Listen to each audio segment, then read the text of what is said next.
To coat the Ranger and protect it after compounding, we're going to be using a ceramic coating from Nano. While this ceramic coating was supplied to me for a review, my thoughts and opinions are my own for this. The ceramic coating comes in a small bottle, like most coatings, though the application cloths that it comes with are really nice. They're thicker and do a nice job of absorbing the product to create a smoother application. If you do run out of these cloths, you can always use a foam applicator pad like I've used in other videos. The application method for this coating is very straightforward.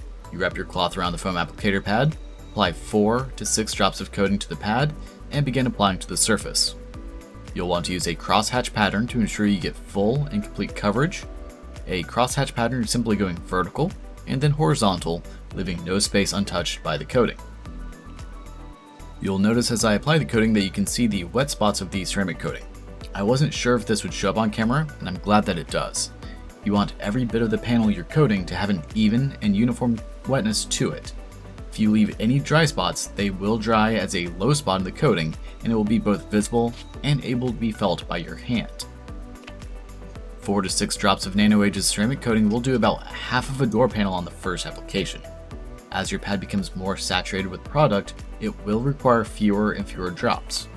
For the second half of the door, I only used 2 additional drops of coating to finish it up.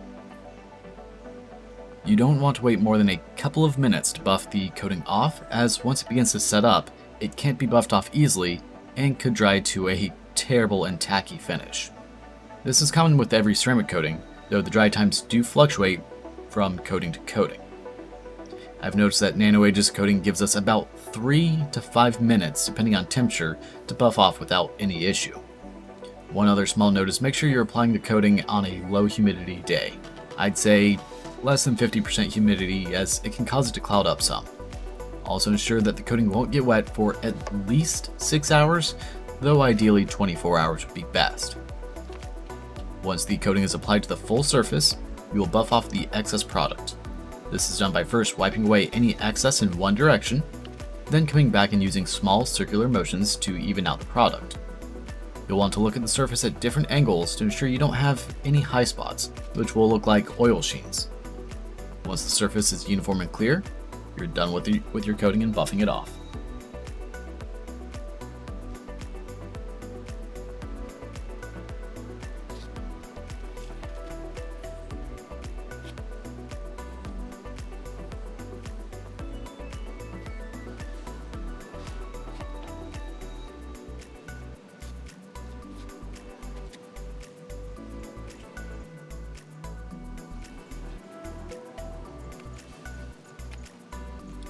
With the coating fully applied, we can see that it leaves a beautiful and glossy finish. That was actually one of the things I noticed about it in my last video, which showed it side by side with another product. It does add a good bit of gloss to the surface. This is something that's really nice for darker colored paints, such as the black paint of this Ranger, or if you have a metallic paint job, it would really help make the metallics pop more and add that extra level of depth to the coating. As with all ceramic coatings, there are no additional fillers, so you'll want to make sure that the surface is fully corrected before you apply the coating. Otherwise, the scratches, swirls, etc. are locked in under this coating. Check out my last video, which I'll link in the description below, and should also have a card somewhere at the top right of the screen showing how I prep the surface for this coating. Figured I would take this opportunity with the rain to show the difference between a ceramic coated surface, aka treated surface with Nano ceramic coating, compared to a non-coated. So we can see on the non-coated, the water is just sitting on the panel.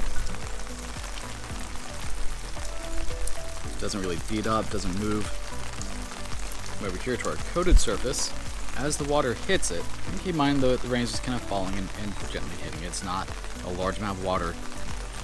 The coating is so hydrophobic that it's just rolling down the truck door.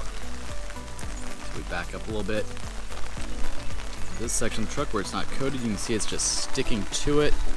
Got some drip lines, but the water is still staying where those drips were. Come over to the ceramic coated section with Nano. We can watch the water just easily and effortlessly roll down the vehicle.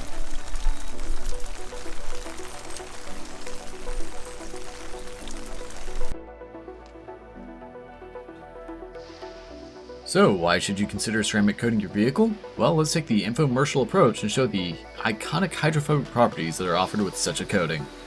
We can see that the water barely stays on the surface with the water hose, and then any remaining water is effortlessly removed with the leaf blower at the end.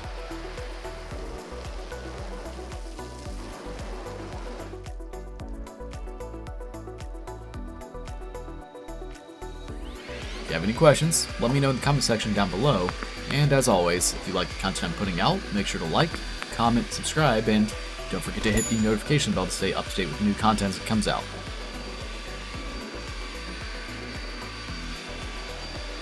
Thanks so much for watching, take care.